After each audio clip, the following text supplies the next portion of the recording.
Okay, good morning.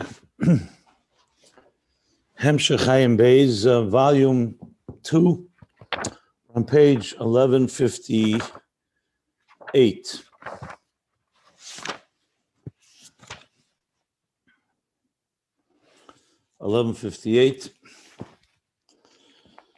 So just to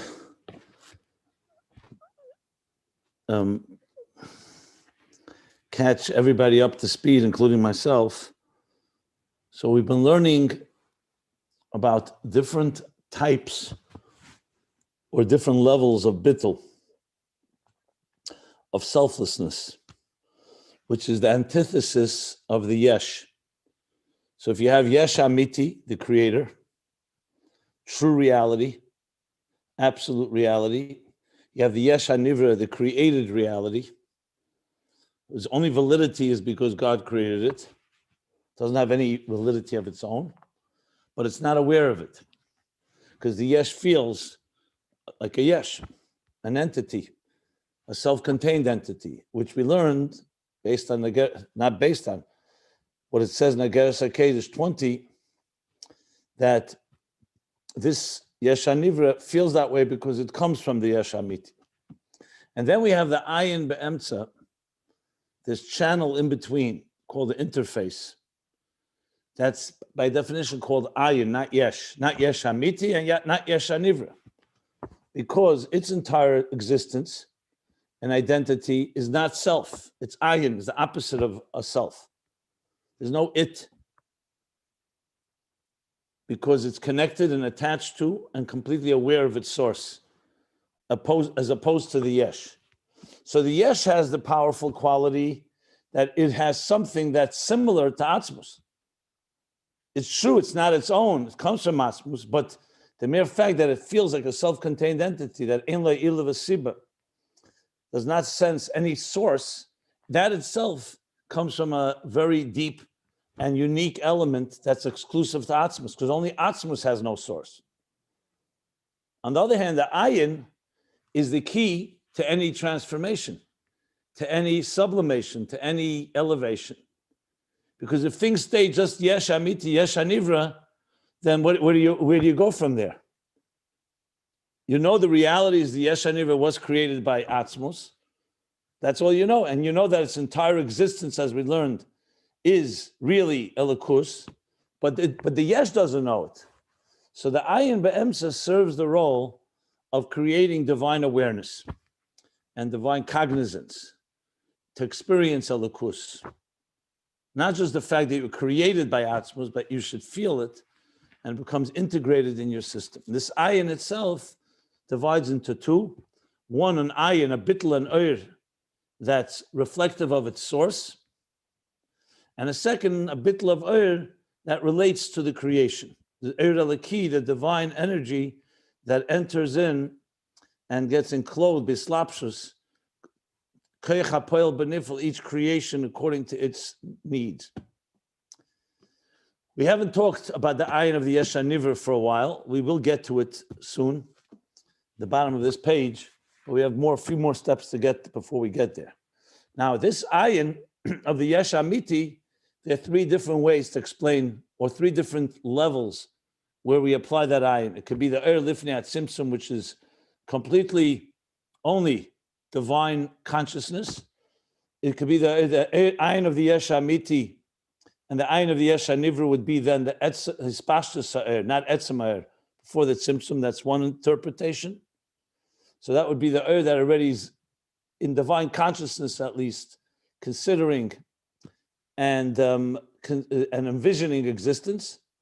The second interpretation is that one, the Ayin of the Yesh HaMiti is in general the Ha'er before the Tzimtzum, the Seviv, the transcendent energy, and the same energy that comes after the Tzimtzum, and the Ayin of the Yesh HaNivra would be Mamala Kalalman, the Kav, the energy that does relate to existence. And the third interpretation that both levels of Ayin is a Mamala Kalalman. It's either the Kav, which reflects its source because it comes from before the Tzimtzum, and the Ayin of the Yesh HaNivra would be the as it actually manifests within existence, Or as he said, there's the two levels, Etzem Eretz Pashtus in Mamala Kalam, in the Er HaGvul. Okay, now the next step was understanding that the two, Ayin of Yesh Amiti, Ayin of Yesh Nivra, have two different meanings. When talk about the higher level of Ayin, it means complete nullification, complete Bittul b'mitzias, because it's completely aware of its source. Ayin Yesh Nivra, he says Ayin is, we use the word Ayin because it is not of the same reality of the Yesh. And it's not understood by us. It's bilti musug. It's higher than our understanding. So we call it like the mysterious Ayin. Ayin from the word mystery, which is also Bittul, also creates Bittul within us, but it's not Bittul, but it's not because it's nullified due to its source. It's because it's something unknown to us, something that is beyond our existence and helps us grow and elevate. Okay. And finally, the last thing, which is what we're middle of, is the three interpretations or the three types, three efanim, in the bittul of the ayin of the yesh ha'amiti. That we established that bittul is not just because Atzmus sees the Ur as nullified, but the Ur itself feels that experience. Its whole identity is nullification. And the three levels was heder tfisas makom, like a candle in the light of the sun, which completely is nullified in the presence of something greater. But it itself is not necessarily negated. Its ispashtus, its expression, is nullified, but not its existence. The second level is ein zulascha. There's no other but you. Ein zulascha. There's no other besides you. And there, the bittul there is that the mitzias itself senses that it does not exist without its source, and that if you take away the source, it would cease to exist. And the third level is efes biltecha, nothing but biltecha, without you. Now that's the deepest level that we've learned so far, the third level. There, the way he puts it is that even when the Atzmus is there, the Eir also does not have any substance at all. It's not like it's there and it senses that it's completely would not exist without its source. Here, all it is expression of Atzmus. And we elaborated at length on that, and I'm going to go over that now, because we discussed it many times in the last classes. In Tzadik Dalet of the Frierdiker Rebbe, he elaborated on all of this in much more detail and explaining what does that mean, that there's something there, but it's not a mitzias. Explain it's a place which you can only say it's not Atzmus, that's why you call it a mitzias, that's all you can say. But on the other hand, it does not have any identity of its own, as we learned at length in Tzadik Dalet in the previous classes as well. So now we've come to finish this third type, and we also went through the parentheses, which I just included in my summary right now, because the yesh has something that even the highest level of does not have, and that is its ability to teach us something about Atzmus itself, whereas the Atzmus and even though the has reflects nothing but Atzmus, but Atzmus is not defined by Whereas the Yesh does give us something about that, not that Atzmus is defined by the Yesh, God forbid, but still the Yesh gives us something that's exclusive to Atzmus. Okay. So now on page 1158, after the parentheses, and I should say Tzadik Dalet, we've come to a conclusion because Tzadik Dalet ends after the third type of Bittul. So now the Rebbe Rashab is going to introduce a fourth type. So if you want to know where they all are, type 1 was discussed on pages 1155 through 1157. Type 2 is 1157 till the top of 1158. Type 3 is 1158 till where we are now. And now he's going to say Hadalet. And you could identify because you see Ha'aleph, Ha'beis, Ha'gimel, and now Hadalet. So it's the beginning of the line, around 12 lines from the bottom. Hadalet. Hadalet is the fourth type of Bittul of the Oyer. So he says, Yesh Leimer. Hadalet, we can say, the Oyer, li Yesei b'bchinas dveikas b'mkeirei, Remember, Oyer has whatever level you're talking about, whatever type it's due to the Oyer's awareness of its source and its attachment to its source. So he says, being that is attached to its source, yesh boy hadeya hamitis. It has the true perspective on reality. K'moy ba'atzmus.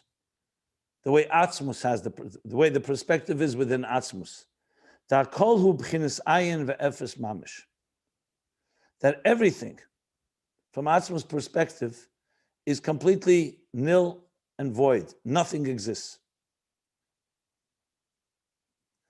When I say, I should clarify, when I say nothing exists means that whatever exists is completely null and void because it's all how Atzmus sees existence. So he's now introducing this fourth type. So number 3 was that the Oyer doesn't have any identity of its own. All it is a reflection of Atzmus. But it does not say there that the Oyer itself senses what Atzmus senses. Now he's saying that the Atzmus consciousness, so to speak, can't even use that word, but our Atzmus, the perspective, the truest perspective, Oyer also carries.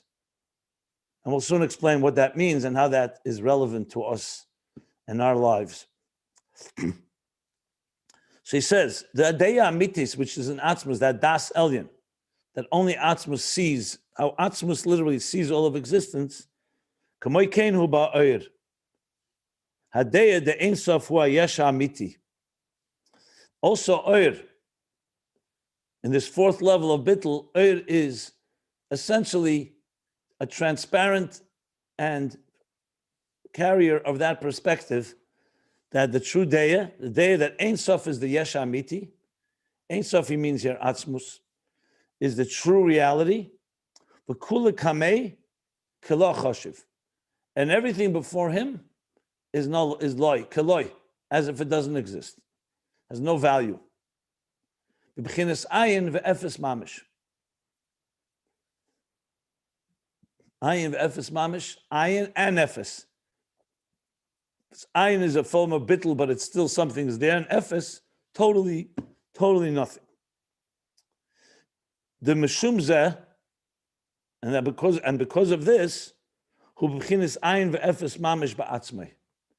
And because the Oyer carries this perspective, it itself and within its own reality, it's Ayin ve'efes mamish.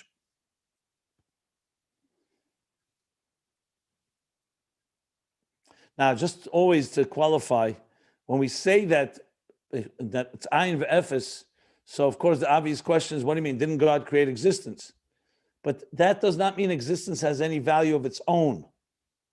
When you say Ayin ve'efes means it has no value of its own. It's only because God gave it value. So then it's a godly value. That's the key thing to always remember. So there are levels in Bittul where you have value of your own, where you sense you have some value, but that value is nullified before a source. That's one state of Bittul. Another state of Bittul, that's the first. The second state is you sense that your whole value is only dependent on Atzmus. And without Atzmus, you don't exist. The third is you don't even have a you. All you are is a transparent channel for Atzmus. Whatever Atzmus wants to do, like the chief of staff. That's all it is, a reflection of Atzmus. Number 4 that he's introducing now is that this level has the same perspective as Atzmus has. That's how connected it is. So you can imagine, of course, it has no substance of its own, like level 3. But even deeper than that, it now has actually the perspective of Atzmus. And once it has the perspective of Atzmus, we have now in Metzias Nimtza the perspective of Atzmus, not just the reflection of Atzmus. So on level 3, you can say, what is Ur? Ur is saying, it's not me. All I am is expressing what Atzmus wants me to create. I will create. Whatever Atzmus wants, that's what I carry. Now, Ur is actually giving us a taste of Atzmus himself.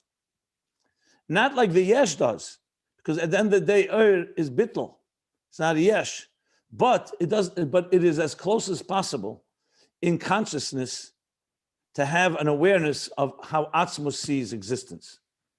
And that's why we're able to talk about Atzmus in this sense, because it's this 4th level that allows Atzmus to be carried into existence. So you combine this fourth level and the Yesh, then you have yourself the ultimate Bittul, that is Atzmus perspective, and as well as the Amitziusim Atzmusi that the Yesh introduces. So then you have both the highest levels of divine perspective, as well as something that we know about Atzmus himself. That's how I would explain it. Now, why is this so vital?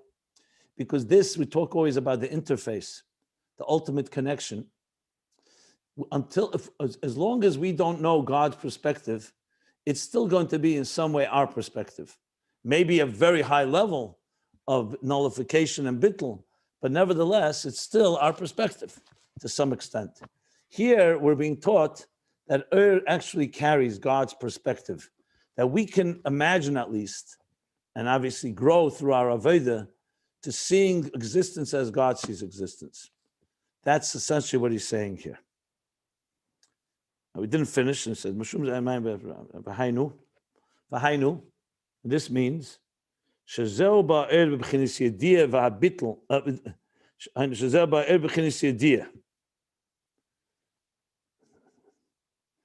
that the Eir actually has this type of awareness.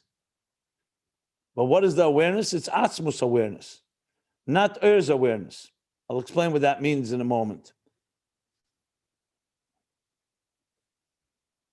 Because he brings now two things. Yediyah, va'bitl hu bitl pnimi, va'atzmi, b'b'chinas heder ha'metzias legamri.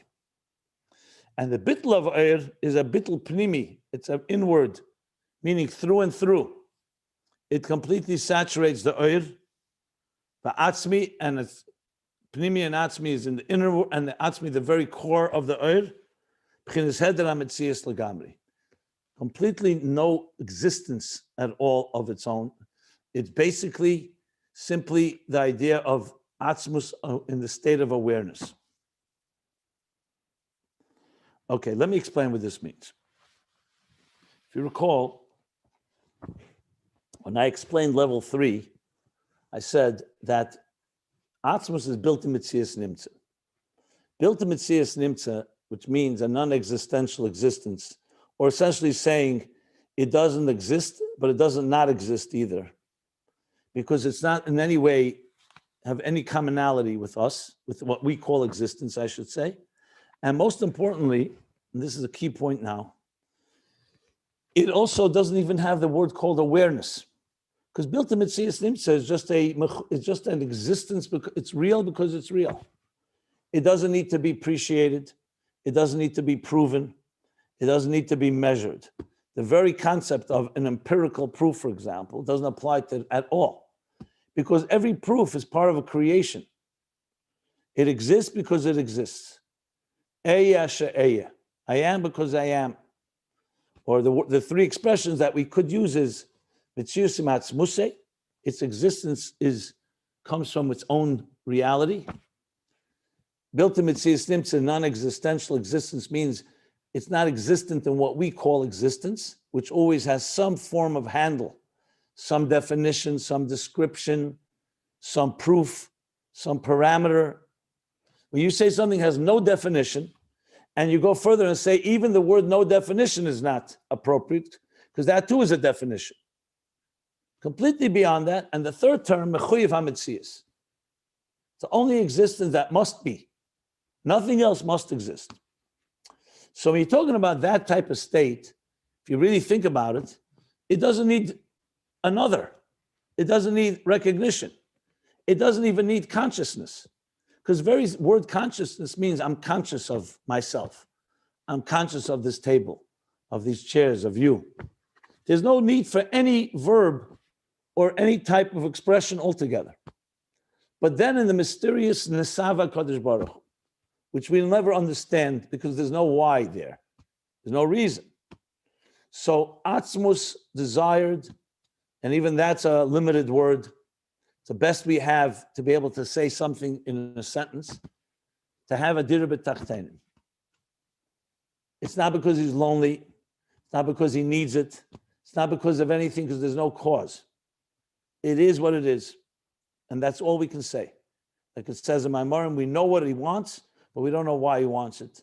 And we don't even ask why because there's no why there yet. That's part of what he wants, is a why. He's going to create reason. He's going to create logic. So you can't talk about logic and reason by the creator of logic and reason. So what happens next? How in the world can we, who are existential creatures, who are Metzias Nimtza, and we're not Mechuyev HaMetzias, and we're not Metzias Atzmus in reality, how can we even relate to this? So Oyer is the answer, the Chiddush of the Alter Rebbe. Oyer is a concept. It's not a physical entity. It's not the electricity of the light from your light bulbs or candles or sunlight or moonlight. Oyer is just a word. It's a word that says, I am nothing, and all I am is a carrier of my source. Now, we learned the 3 levels of what that means.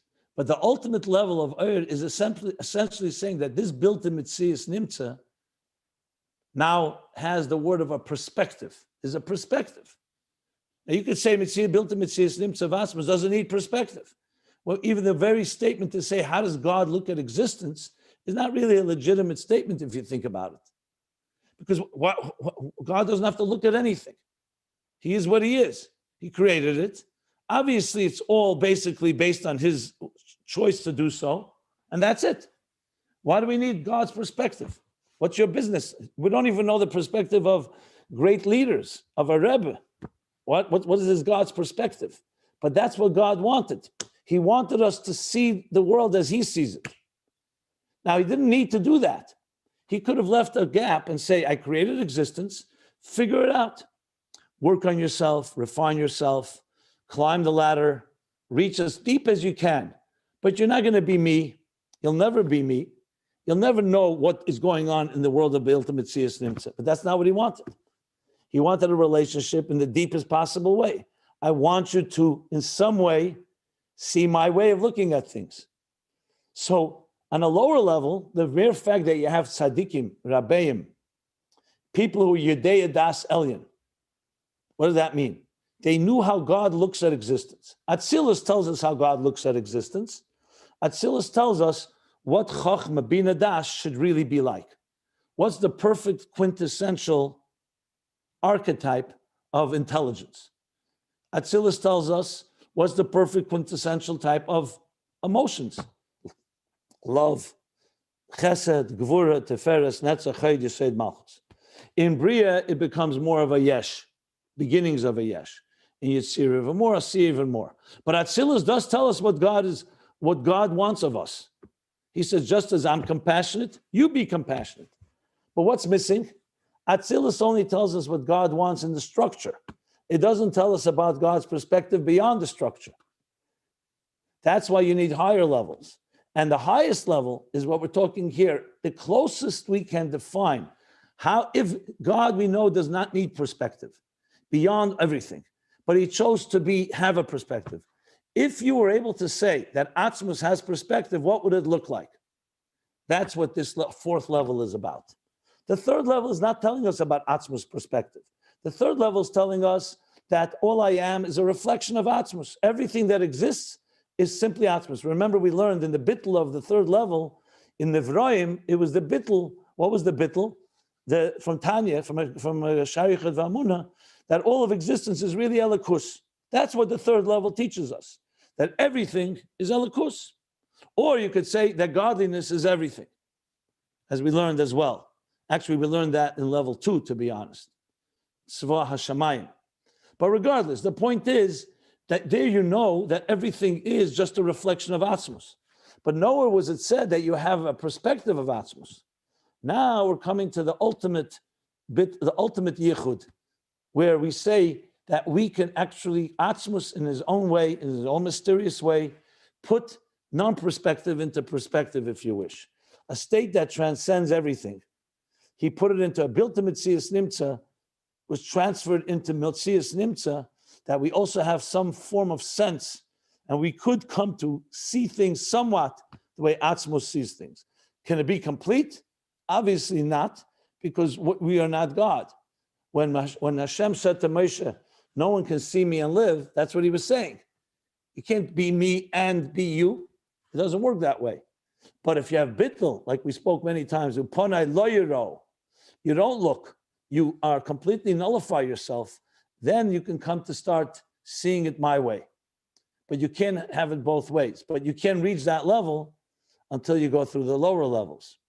So this fourth level is now actually, in a way, it's like even more positive than the third level. Third level is all about, I am nothing but Atzmus. And now he's saying the idea of Atzmus in some way exists in Ur, but at the same time, there's also Bittul. So like Ur now has two elements to it. On one hand, it's completely nullified, even more than level 3.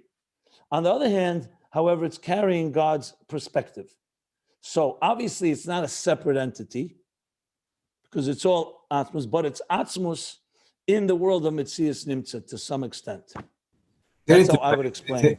One second.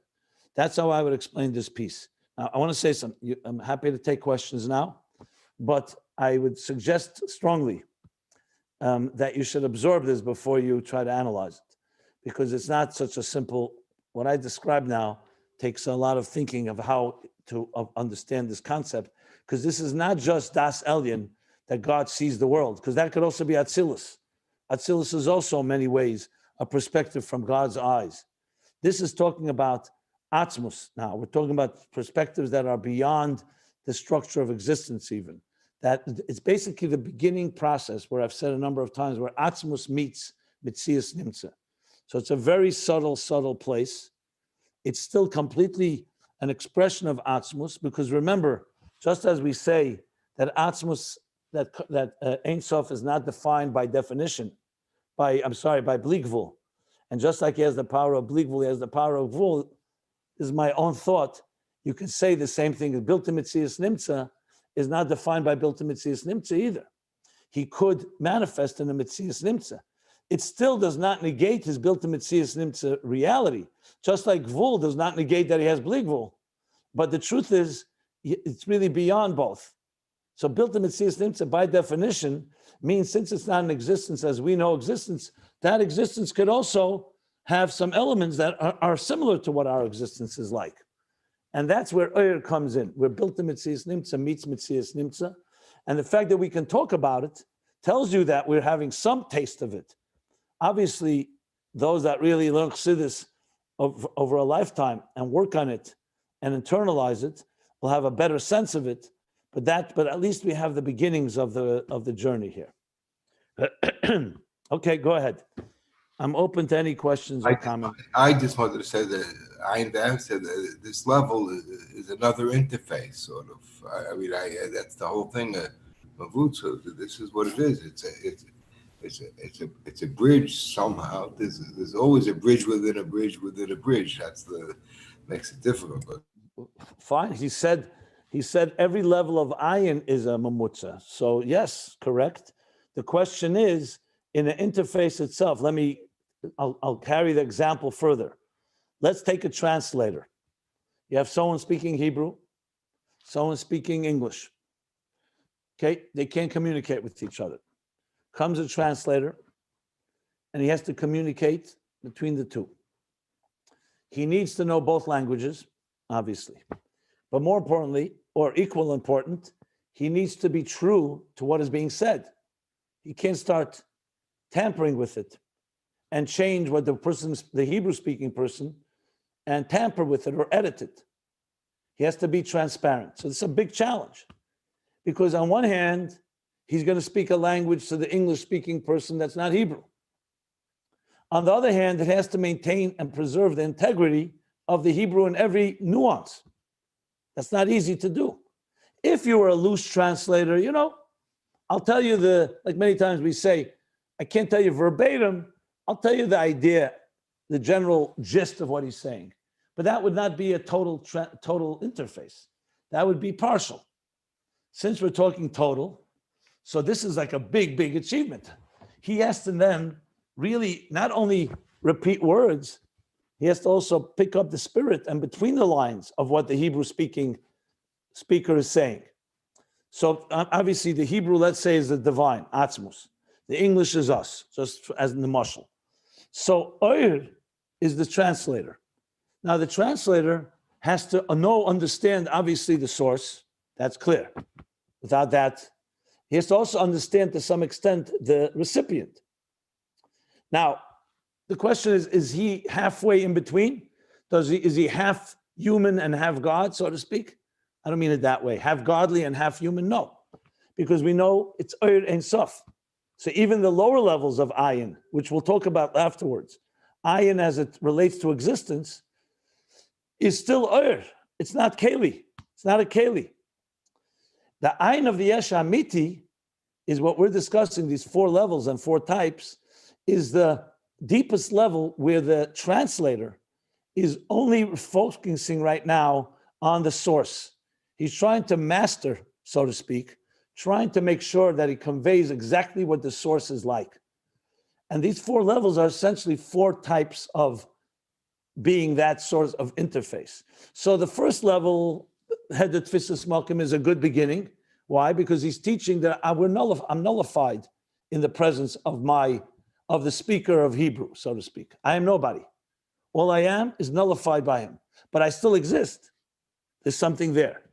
As you climb up the next level, that my whole existence is only an extension of him, meaning I exist, but it's only due to the source. Level 2. Level 3, I don't even exist. All I am is a mouthpiece.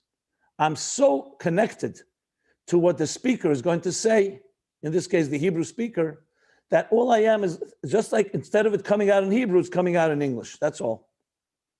There's nothing about me. The 4th and the deepest is that the translator is so much in touch and in sync with the speaker that he knows what the speaker is thinking. He knows what the speaker how the speaker looks at everything.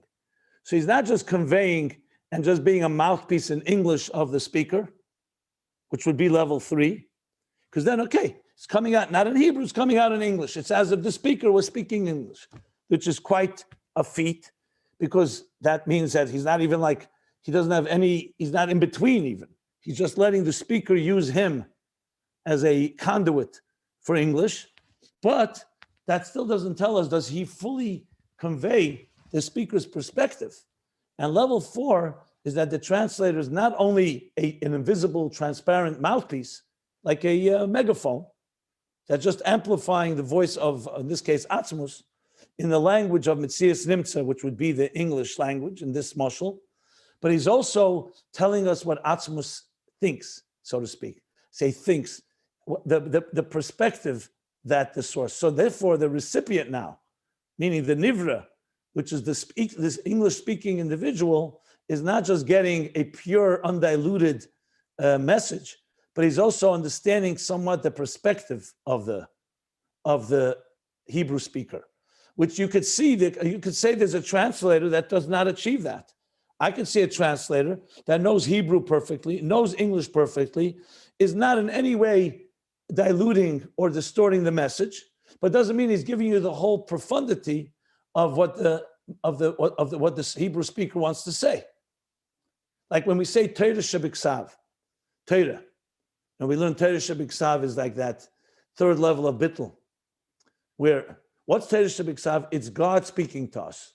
It's in God's words. Okay? So Torah is a transparent channel for godly words. When you talk about, let's say, a Talmud Chacham who's expounding Torah Shebal Peh, we don't say it's the pure words of God. We're saying it's people who are so bottled to Lakus, they know how to explain what God says. So you could have someone that's an excellent translator and is not changing one word from the source, but does not necessarily mean he's giving you the full perspective and the full intensity of what the source is conveying. His language is accurate, but not necessarily understands all the between the lines and even beyond.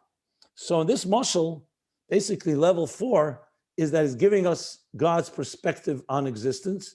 That's why he uses the words, there's a yediyah in the ayr, but the bittul is also there. So it's a bittul and a yediyah. Now the yediyah is not a contradiction because it's not that a separate entity that knows what God wants. It's an entity that's completely transparent, but he's carrying yediyah. He's carrying the yediyah of God's perspective to the recipient. That Marshall hopefully helps a bit more understanding what we're discussing here. Now, obviously, this is the highest levels. It doesn't go higher than this. And there's not much Chassidus about this fourth level. There's the Maimer from the Rebbe in B'yem Hashmini Atzeres Toshin Tezvav, which I will read after we finish this paragraph. There's probably a few lines that help understand this, but I don't recall that you have in my Marim that actually talk more about this. So we really only have a few lines to work with and try to extrapolate and derive what this really fully means in the fullest sense of the word. I also will say that I think it means something different for all of us, because it all depends what you call a divine perspective. For some people, the mere fact that instead of eating a fat steak for your own pleasure and you eat it l'shem shamayim is already divine perspective. Obviously, for people who the steak doesn't mean much and who are in higher sublime levels, the divine perspective will be something more. So really now it comes down to completely relative to how you understand Elokus. So it ultimately comes down to our avodah, that those that do understand Metzias Nimtza in the deepest levels can then perhaps begin to say, built the Metzias Nimtza. And how does that so-called convey to us? That's what we're talking about here. So like all Chassidus, this is all relative to the learner, to each one of us who's studying it. I don't think all of us are going to have the same per se understanding of this deepest level as it's conveyed to the next level. But these are the words, and now we have to figure out how to apply it, each one to us, because what we're talking here very much is not just Bittul. It's not just that the Yesh is nullified and feels accountable to God. It's much deeper. You're actually becoming, literally seeing existence through the eyes of God. And that is a whole other level of Bittul. As I always say, the mathematics of it is, to me, almost irrelevant. It's not about trying to geographically understand the placement of this. It ultimately comes down to avodah. What is your avodah? How much, when you're doing something in this world, how much of it is you following what God wants, and how much of it is it actually God working through you? So, same thing, we talk about the levels of shlichus. You can be the shliach of someone, but you're just basically his hand. And then there's the deeper and deeper and deeper till you become literally the mishaleach is just working through you completely. And it's about mishaleach's perspective, and you're invisible, bittul legamri, and that's all it is. And yet it's still being conveyed into the world of Metzias Nimtza to existence as we know it. So really what would behoove us is, how do you explain these four levels of bittul in our own personal lives? That would be my assignment if I was doing this as a class, a real class. Right up in your own life, in your Aveda, explain the four levels, how it plays itself out with examples. Like we're level 1 bittul, level 2, level 3, level 4. Obviously begin with the fact when you don't have bittul, because that's always a good beginning when you're in a state where it's about you, ma'yesh, self-interest, which you see, even people who learn this Maimorim still quarrel with each other and can have petty fights. They learn this, so it's in the head, it's mathematics. But if you apply this to your life, it would be interesting to see if you can spell out four levels of bittul as it plays itself out in your life. Doesn't mean every day and every moment, but different times where you could say, I feel I reached level 1, level 2, level 3, level 4. If you can do that, I guarantee you will understand this in a far different way than right now. Right now, it's technical. Let's be honest. It's words. I know we have our imagination and we know how to abstract, and there's a sense of, there's a hergish in it, and I understand that. We all know this isn't just, we're not just talking about how to bake a cake. But still, if you really want to appreciate it, you'd have to find 4 examples of levels of these 4 levels of bittul. Now, I know you'll say, Ani hamaskil, you'd like me to say it from my perspective. I'll be happy to do so. You know, I do teach the class, but it would be really far more gratifying and frankly, far more internalized if you could find similar 4 such steps. Okay, now, before we continue, any questions, comments? Any other questions? A couple Does more anybody want questions. to? Before we a question, does anybody want to spell out 4 levels of their personal Aveda like this? Or is that too much? Tomorrow. Okay. Think about it. Fine. So it comes out, it sounds like this is what the 4th level of the Shlichus is, when the embodiment of the Mishaleach in the Shliach that was discussed. And I wonder how does this work with Tachlis and Hayidiyah Ashalei Neda? It sounds like Tachlis Hayidiyah Ashalei Neda at its highest level is perhaps the 3rd level, perhaps the 4th level of Bittul. Or maybe the 1st level. I could see it on all 4 levels. I'm asking not about its 1st level, but at its highest level.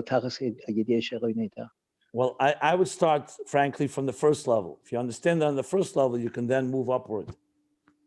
So what would it be on the 1st level? That everything you know is nullified in the presence of that which is beyond what you know. That's where I would begin. I would never go to level 4 without going through level 1, 2, and 3. I think anyone that does that is completely missing the boat. So I would go through all 4 levels and explain it, what that means. And the 2nd level may be Tachlis Hayidiyah Shalei Neda would be that that you all of knowledge is really just an expression of that which is beyond knowledge. And level 3, if you ask me, I'd probably say that you come to know the unknowable, which means you really perceive the unknowable as a reality. And level 4, I don't know, level 4, maybe it doesn't reach there. Maybe Tachlis Hayidiyah Shalei Neda is not really level 4, unless you say that you have your whole awareness. You realize that whole awareness is really nothing.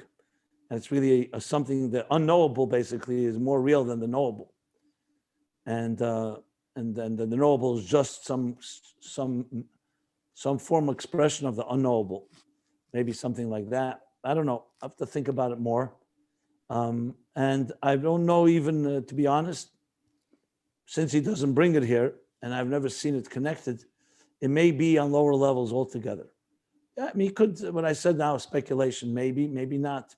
Because my concern really is the word Yeda. Tachlis Hayidiyah, Yediyah doesn't exist yet. So now that I think about it, no, it's not these 4 levels. I would say Yediyah is in Atzilus. Tachlis Hayidiyah Shalei Neda is probably in Atzilus and after the Tzimtzum. I mean, can you find subtle, but the word Yediyah, that's the problem here, now that I think about it. Hu Amada, Hu Yediyah, Yedu is all in Atzilus, not higher. So Tachlis Hayidiyah has to be Atzilus as it sees Keser. Now, can you subtly apply it? Perhaps, but I would be careful. The more I think about it, I would not apply because of the word Yediyah. That's a problem here. There's no Yediyah in this state. Even though he does say Yediyah in Oyer, it's true that there's awareness, but I think it's not the Yediyah of Tachlis Hayidiyah. But maybe, as I said, you could apply the idea if you abstract it and quantify and qualify rather, that it's not talking about Yediyah as we know it. Yediyah more like the mere fact that Biltul Mitzias Nimtza has come into the state of awareness. Tachlis Hayidiyah is usually you're learning something and you come to realize that your knowledge. Anyway, so I would make this big qualification here before we can make any comparison. Rabbi Jacobson, the 4th level, you're a marshal about the interpreter between the Hebrew speaker and the English speaker. So in order to give over that highest level, which is not just the perfect English translation of the Hebrew speaker, but also the kavana and the intention and the deep, how the Hebrew speaker sees what there's understands what the interpreter is trying to give over. Well said. Well said. Yes, that's good. Would that necessitate additional words from the interpreter? For example, like he'd have to give over a Torah Shabbal Peh of what the Hebrew speaker is speaking in order to accomplish that, or could the interpreter do it literally through the actual choice and manner of the actual literal words, or would it necessitate an additional parish on it to give over the intention? I think not neither of the two. The second one is closer than the first for sure not. There's no additional anything. There's no way that there's any additional thing in Ur. The second is closer. I would throw a third option, if I may. The third option would be that if you saw this translator right now, this interpreter, right now in front of us, you wouldn't see him. He would be such a perfect reflection of Atzmus, which means you would just sense in the words that he's using, if we're using words, or frankly, it's not even words, in his body language, you would not see a third entity, meaning besides the two, the Hebrew speaker and the English speaker. You would just see the Hebrew speaker just coming through his mouth and that whole perspective, and you say, I get it. Like the problem with translation usually is that it limits some way. You don't get it quite when you hear it in the original. Like any of you know, when you hear the Rebbe and you didn't know Yiddish or Hebrew. So yes, you get the idea and sometimes very close. But then when you learn the word, let's say you learn the word Geschmack or you learn the word Pnimius, it's something about it that no matter what English word I would use, it would not quite be it. So there's more than just the meaning of the word. It would be like you would feel that this interpreter is so perfect that you don't even see him. You only see the speaker, the original, the Hebrew speaker. And not only see him, I mean, you feel exactly what he wants of you, more than just the words. You feel the whole spirit, the passion, the deeper kavanah. That's how I would explain it. So it's not about words. I think it's more about the sentiment almost in the mashal, that you just say, I get it. I know exactly what he wants of me. That's how I would. So, and you're saying that he should be able to accomplish. He's so good, he should be able to accomplish it just by literally just giving over what he's saying. But he doesn't have to add anything. He can't add anything. But he's so selfless that it's like it's just the Hebrew and English ceases to be an issue. You just get it. You just know this is emes. Like I'm sure sometimes you hear someone speak or teach something, right, and you realize that your mom is getting the pshat of the mimer. It's not about the speaker. The teacher actually disappears. That's how good he is. Because he's giving you so close to the source. You say, you know what? Wow, I understand. I'm just using, let's say the Rebbe is the example of the Hebrew speaker. And these are words. You read these words, okay, I understand a little more, a little less. But then you come to a point and say, wow, that would be the perfect teacher, where the teacher is not a factor anymore. Because he knew how to say it in a way that conveys not just the pshat and the pirush hamilis, but like, I really get it. That's why I'm saying to you that avodah is so vital here. Because if you can apply this to you, I guarantee you, then you are directly connecting to the Rebbe Rashab, and you don't need me. But being a choser as you were and are, that's what we try to do. You have that that's your job, so to speak. And exactly. And by the way, I don't want to say anything to my own on my own behalf. I don't want to toot my horn, but I could tell you when people read some of the Hanochas I wrote in Yiddish. And, we have translations in Hebrew and English and so on. Some people say you feel that because that's what I did. I remember when I wrote the Hanocha of Simchas Torah Tav Shemem Zayin. Perfect example. Simchas Torah is the Sikha where the Rebbe spoke the last Rashi in Chumash. Yashakocha Shevarta. The big question, this is Le'enei Kol Yisrael. The whole Torah ends, Moses shattering the luchas which we fat. So that Sikha, the Rebbe was crying, like sobbing. And when you read, for example, the translation or the adaptation that the Rebbe was edited even, it's a Sikha, the Rebbe edited it. You don't at all pick up. When I wrote the Hanocha, that was the hardest part. I wasn't just looking what words the Rebbe used. I wanted the reader should be like as if they were there, as close as possible, obviously. Perfect, it's not. But I want to make the feeling when the Rebbe, like, even when you write where the Rebbe cried, like what words did he use? That was a big thing. Like I had to remember, where did the Rebbe cry? This word or the next line? And obviously, it's still imperfect. I have to say that because there's nothing like being there. But my goal was not just to give over pshat, the Rebbe's question and his answer. That you could learn the sikha, you'll have the question, the answer. That's the technical. But to convey the way a Rebbe is talking about a Rebbe, how his care and his love, and I'm giving you now the main point of the gist of it, not the pshat so much, but that a Rebbe, that when you see his greatness, is not when he takes the Jews out of Mitzrayim, and not when Kriyas Yamsuf, and not Matan Torah, and not letting the man, and not all the other miracles. You see his greatness when he's ready to sacrifice his whole existence and the existence of Torah by shattering the tablets to save the Jewish people. So he's ready to give away his Elam Haza, his Elam Haba. That's a sentiment that's far deeper than any words. You could have someone say the whole Sikha and you wouldn't even pick this up, what I just said.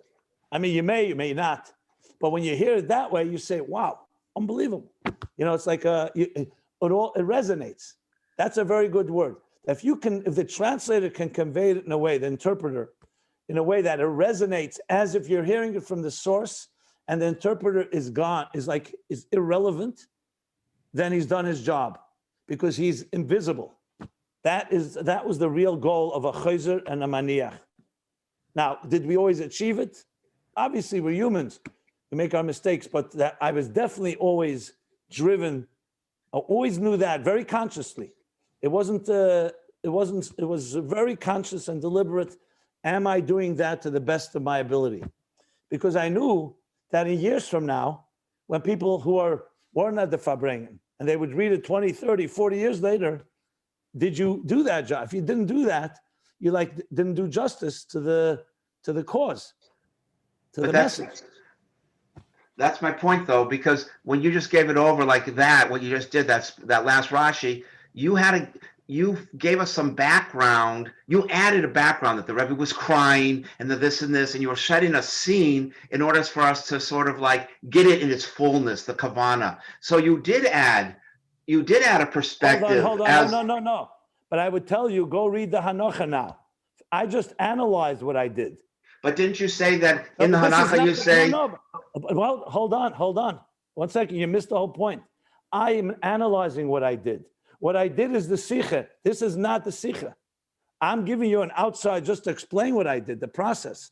But if you really want this conveying, I would never, in the Sikha, none of these words are there. I did it all with the Rebbe's words, but his words are filled with this sentiment. That's the point. But for example, you didn't add one iota. It's all the Rebbe's words. Now I analyzed it. But in the Sikha itself, I didn't look at it, but did you say there that the Rebbe was crying when he said this? In the Sikha itself? Yeah, because that's part of what happened. I described, that's all I said, that Kan Bocha, because you have to write it. How would anyone know he cried?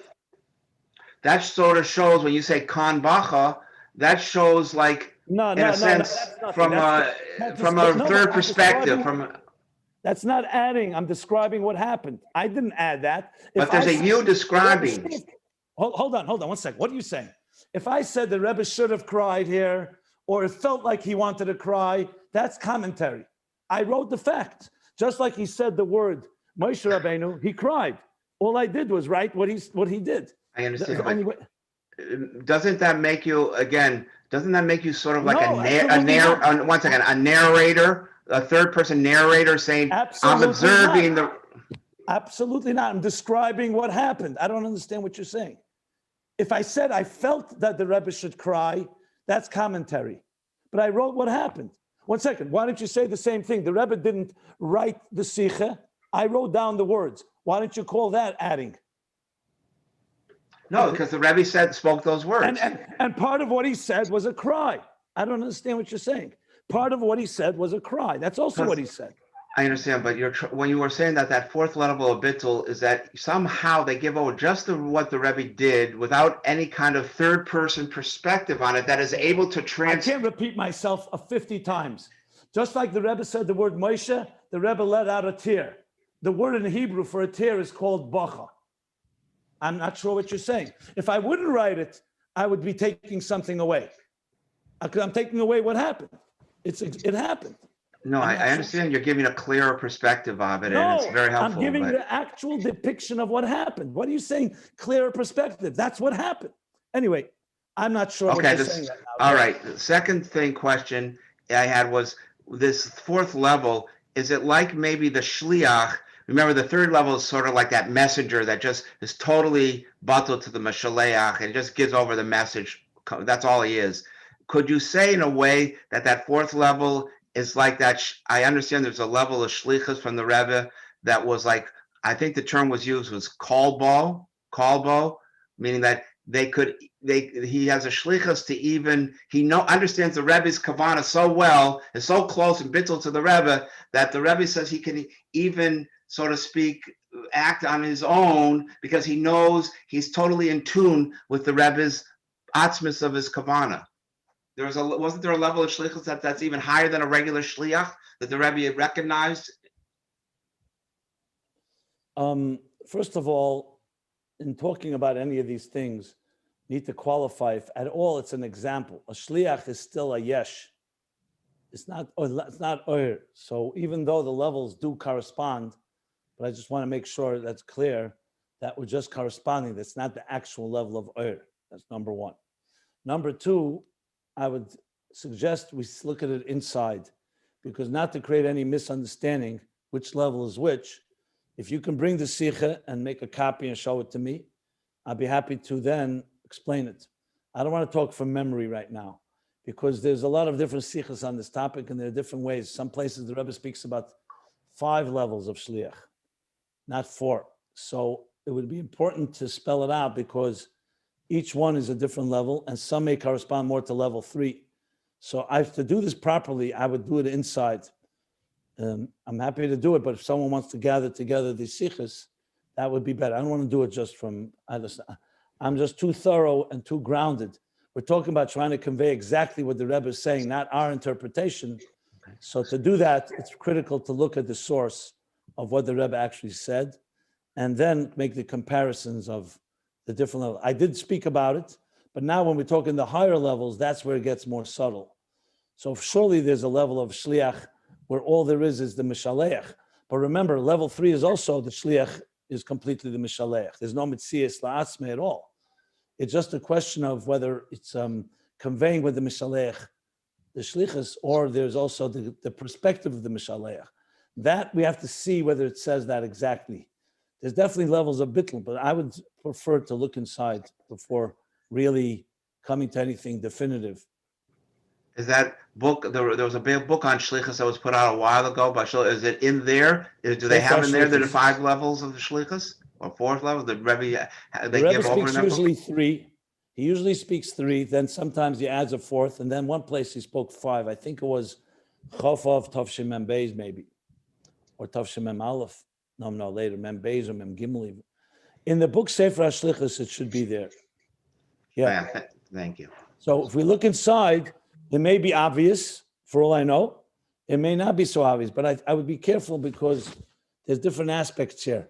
I don't recall offhand that the Rebbe speaks in Shlichus, even though we have the story with the Tzemach Tzedek and Rab Aaron Belinitzer, that is somewhat where his das atzmei was aligned with the Rebbe's das, but I don't know if that's the 4th level here or not. I'm not sure. I'd have to think about it. Again, you see, the ultimate goal is that the yesh should be bottle. A shliach is more of a yesh that's bottled than oir, because oir is this is oir on its own without avodah. So I have to look there. We have to look a little and see. But the fact is, the Rebbe Rashab did say that the bittul of nevroim can be derived from the bittul of oir.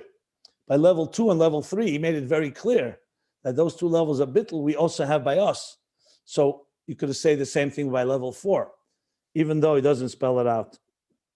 So we'll stop here. Then we're going to read the last 4 lines. Or maybe tomorrow I'll learn the mimer of the Rebbe.